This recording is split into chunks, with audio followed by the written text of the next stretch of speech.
জীবন জিজ্ঞাসা। This program is sponsored by Badsha Basmati, the king of rice. আসসালামু আলাইকুম রহমতুল্লাহি ওয়াবারাকাতুহু। প্রিয় ভাই বোনেরা, আমরা আবারও ফিরে আসলাম জীবন জিজ্ঞাসার দ্বিতীয় সেগমেন্টকে সাথে করে। আশা করছি আপনারা আমাদের সাথে আছেন। আমরা একজন ভাইয়ের সাথে কথা বলছিলাম এই বিরতিতে, আমরা মনে হয় এই কথাগুলো কন্টিনিউ হতে পারে। জি স্যার। জি, আমরা একটি স্বপ্নের কথা একজন ভাই থেকে, কলার থেকে শুনছিলাম।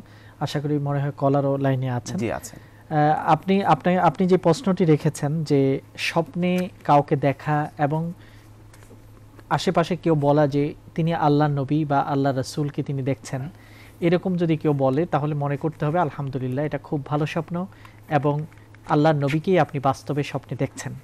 কারণ হাদিসের মধ্যে আছে যে আল্লাহর নবীকে কেউ যদি দেখছে ফাকান্নামি রাআনি মান রাআনি ফিল মানাম, যে আমাকে স্বপ্নে দেখলো সে অবশ্যই আমাকে স্বপ্নে দেখলো, কারণ ইবলিস আমার ছবি আকৃতি ধারণ করতে পারে না। এবং আপনি যেই বর্ণনা দিয়েছেন যে এত সুন্দর চেহারা আপনি আর দেখেননি, এইভাবেই দেখেছেন, আলহামদুলিল্লাহ এটা খুব ভালো স্বপ্ন।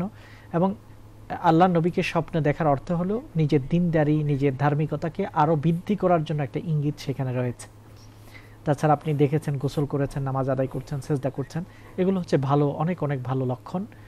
এটার অর্থ হলো আপনাকে আরও বেশি ধার্মিকতার দিকে আল্লাহ পাক ইঙ্গিত দিচ্ছেন, আল্লাহর মুখী হওয়ার জন্য আরও বেশি আপনাকে উৎসাহিত করছেন। আশা করি আপনি নিজের আমলকে আরও বেশি সুন্দর এবং সম্মুখে অগ্রসর করার জন্য চেষ্টা করবেন। আলহামদুলিল্লাহ, আল্লাহ যেন আমাদের সবাইকে এই স্বপ্ন দেখার তৌফিক দেন। আমরা এনটিভি পরিবার, আমাদের দুইজন সহকর্মী গত কয়দিনে পিতা হয়েছেন মাশাআল্লাহ, আলহামদুলিল্লাহ। তো একজন ট্রাই করেছেন, অনেকবার পাননি, তো একটা নামের বিষয়ে আপনার কাছ থেকে ফাইনাল অ্যাপ্রুভাল চাচ্ছেন, সেটা হচ্ছে আব্দুল্লাহ ইব্রাহিম সামি। এইটা কি ঠিক আছে কিনা নাম, বা এখানে কোনো পরিশোধন? এখানে আসলে তো অবশ্যই ঠিক আছে, কারণ আব্দুল্লাহ মানে হচ্ছে আল্লাহর বান্দা, এটা তো আল্লাহর নবীর পিতার নাম। তাছাড়া আব্দুল্লাহ হলো ইসলামের দৃষ্টিতে সর্বশ্রেষ্ঠ নাম। আল্লাহ নবী বলেছেন যে আফদালুল আসমা আব্দুল্লাহ আব্দুর রহমান, আল্লাহর নামের সাথে যুক্ত করে যেই নামটি রাখা হয় সেটাই হচ্ছে সর্বশ্রেষ্ঠ নাম, আহসানুল আসমা, সুন্দর নাম।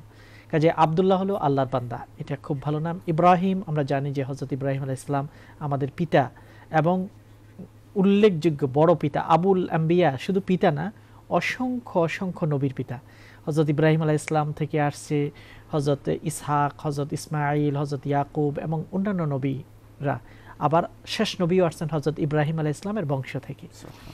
কাজেই এটা খুব সুন্দর নাম। সামি শব্দের অর্থ হলো উঁচু, মর্যাদাবান। তিনটা শব্দই সুন্দর।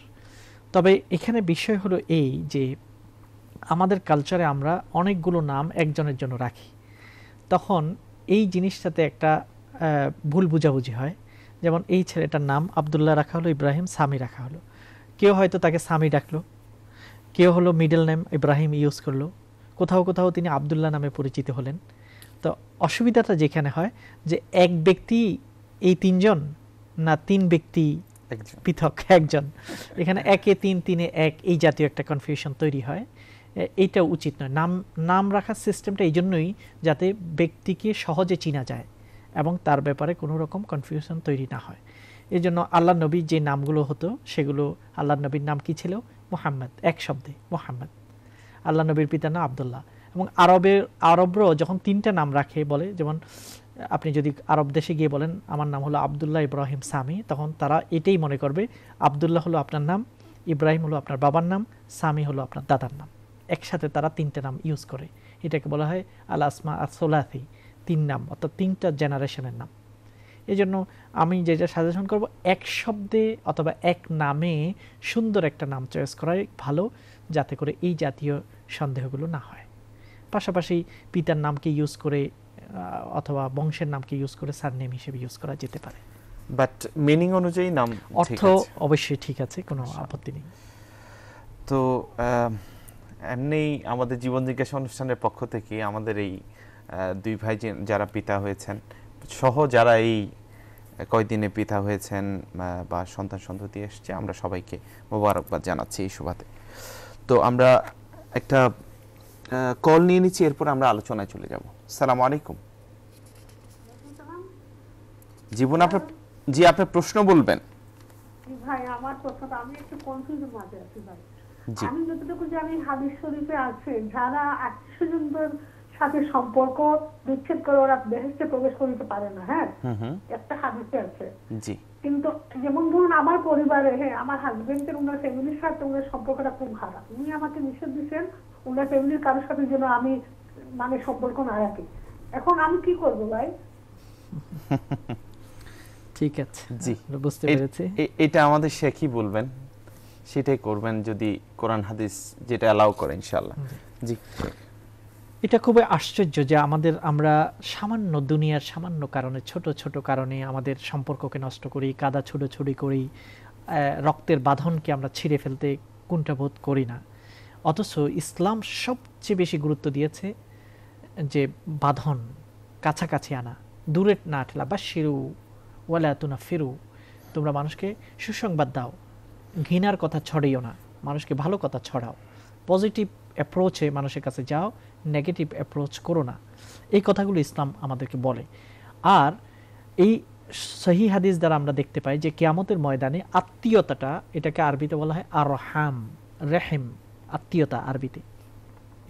এবং সূরা নিসাতে আল্লাহ পাক বলছেন যে ওয়াল আরহাম, এবং আরহাম আত্মীয়তার কথা আল্লাহ পাক বিশেষ করে গুরুত্ব দিয়েছেন।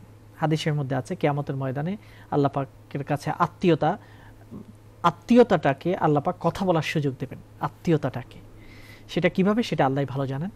আত্মীয়তা আল্লাহর আরশকে চেপে ধরবে আর বলবে, আল্লাহ বলবেন কি ব্যাপার, তুমি কি চাও? তখন আত্মীয়তা বলবে যে হে আল্লাহ, আপনার নাম কি আপনি রহমান রাখেননি? আপনার নাম রহমান থেকে আমার নাম রেহেম আপনি বের করেছেন, কাজে আপনার নামের উৎপত্তি থেকে আমার নামটা এসেছে। আমি আজকে এটাই আপনার কাছে অনুরোধ রাখছি, আবেদন রাখছি যে দুনিয়াতে যারা আত্মীয়তা বজায় রেখেছেন, হে আল্লাহ, হে রহমান, আপনি আজকে কিয়ামতের কঠিন সময়ে তাদের সাথে সম্পর্ক বজায় রাখুন। যারা আমাকে আমার বাঁধনকে নষ্ট করেছে, আজকে আপনি তাদের সাথে বাঁধনকে নষ্ট করে দিন, সম্পর্ককে নষ্ট করে দিন। আল্লাহ বলবেন ঠিক আছে, তোমার এই অনুরোধ গ্রহণ হলো। এটা দ্বারা কি বোঝা যায়? দুনিয়াতে যারা আত্মীয়তাকে রক্ষা করে চলেছেন, আত্মীয় আমাকে যতই অনাচার করুক, যতই কষ্ট দিক, যতই খারাপ কথা বলুক, যতই দুর্ব্যবহার করুক, তারপরেও আমার দায়িত্ব আমি পালন করেছি, আমি খোঁজখবর নিয়েছি, তাদেরকে দেখতে গিয়েছি, তাদের প্রতি দায়িত্ব পালন করেছি, তখন আমি অবশ্যই আমার মর্যাদা, আল্লাহ আমার সাথে সম্পর্ক বজায় রাখবেন।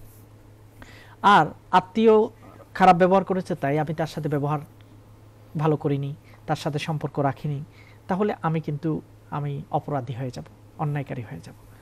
এখানে যে আপনি প্রশ্ন করেছেন, আপনার স্বামী, আপনি নিজের আত্মীয়ের সাথে সম্পর্ক বজায় রাখছেন, ঠিক আছে, আপনার স্বামীর আত্মীয়দের সাথেও আপনার সম্পর্ক বজায় রাখার জন্য ধীরে ধীরে আপনার মনের অবস্থা তো আল্লাহ জানছেন, আপনার স্বামীকে নারাজ করবেন না, কৌশলে তাকে বোঝানোর চেষ্টা করবেন, এবং উভয় পক্ষকে কাছাকাছি আনার জন্য আপনার কৌশল নিতে হবে। আপনি যদি দুজন সম্পর্ককে ভালো করতে পারেন, আল্লাহর কাছে এটা অনেক অনেক মর্যাদাবান। মিথ্যা কথা বলা কখনো জায়েজ নেই, তবে কাউকে কাছে আনার জন্য কথাকে এদিক ওদিক লুকিয়ে বলা, এটা জায়েজ আছে। এই জন্য আপনার স্বামীকে তাদের কাছাকাছি আনার জন্য আপনাকে একটা প্রয়াস নিতে হবে, বুদ্ধির সাথে, প্রজ্ঞার সাথে। আর আপনার স্বামী যে আপনাকে নিষেধ করছে আত্মীয়ের সাথে সম্পর্ক না রাখতে, এটা হচ্ছে আল্লাহর হুকুমের বিরোধী কাজের নির্দেশ আপনাকে দিচ্ছেন। আর এটা হচ্ছে কমন একটা ইসলামের সূত্র, লা তাআতা লিমাখলুকিন ফি মাসিয়াতিল খালিক। খালিক আল্লাহর অবাধ্যতা করার নির্দেশ যদি কোনো মখলুক দিয়ে থাকে, ওই মখলুকের কথা শোনা যাবে না। আপনার স্বামী হলেন মখলুক, আল্লাহ হলেন খালেক। আপনার মখলুক, আপনার স্বামী আপনাকে নির্দেশ দিচ্ছেন আল্লাহর হুকুমের বাইরে যেতে, সেটা শোনা যাবে না। আপনি তাদের সাথে আপনার ক্যাপাসিটি অনুযায়ী, ব্যক্তি পর্যায়ে যতটুকু আপনার সম্ভব, তাদের সাথে আপনি সম্পর্ক বজায় রাখবেন। আরও চেষ্টা করতে হবে উভয় পক্ষকে কাছে আনার জন্য। আশা করি এভাবে যদি আপনি প্রয়াস নেন, ইনশাআল্লাহ সেটা ফলপ্রসূ হবে। জি, আমরা আলোচনায় চলে যাচ্ছি। একটা কল নিয়ে নিচ্ছি, শুধু প্রশ্নটা, কারণ আমাদের সময় সংক্ষিপ্ত, আমরা যদি সময় থাকে ওনার উত্তর দিব ইনশাআল্লাহ। আসসালামু আলাইকুম। জি, আপনার প্রশ্ন বলবেন।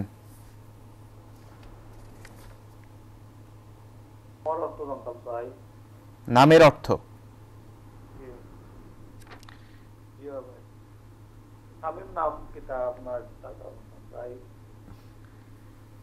শব্দটি কি, আপনার নামটা একটু সুস্পষ্টভাবে বলেন। তামিম আমার অর্থ তামিম, জানতাম। আচ্ছা। ওকে, ঠিক আছে, ইনশাআল্লাহ আমরা পরে আলোচনার পরে ইনশাআল্লাহ সুযোগ পেলে অর্থ বলবো ইনশাআল্লাহ। যে আমরা যাচ্ছি প্রিয় ভাই বোনেরা আলোচনায়। আমরা গত বছরও এই দিনে আমরা কি আলোচনা করেছিলাম, তো এখন আবারও এই আলোচনা আসছে। আমাদের এই জীবন জিজ্ঞাসা অনুষ্ঠানের মাধ্যমে আমরা যেটা চেষ্টা করছি, কোরআন এবং সুন্নাহর আলোকে একজন মুসলমানের জিন্দেগি জীবন যেরকম হওয়া উচিত আমরা চেষ্টা করছি সেরকম যেন আমরা পরিচালনা করতে পারি। আমরা সবাই, শেখ সহ আমরা সবাই মিলে চেষ্টা করছি। আসুন এটাকে আরও ত্বরান্বিত করার চেষ্টা করি, আলোচনাগুলোকে শুনি এবং অনুধাবন করে আমাদের জীবনে বাস্তবায়ন করার চেষ্টা করি। এই মেন্টালিটি থেকে আলোচনাগুলো শোনার জন্যে আমাদের প্রিয় ভাই বোনদেরকে আমরা অনুরোধ করছি। আজকের আলোচনার বিষয় হচ্ছে ভ্যালেন্টাইন্স ডে, ইসলামিক পার্সপেক্টিভস। এই বিষয়ে আলোচনা রাখছেন আমাদের সম্মানিত শেখ। ধন্যবাদ।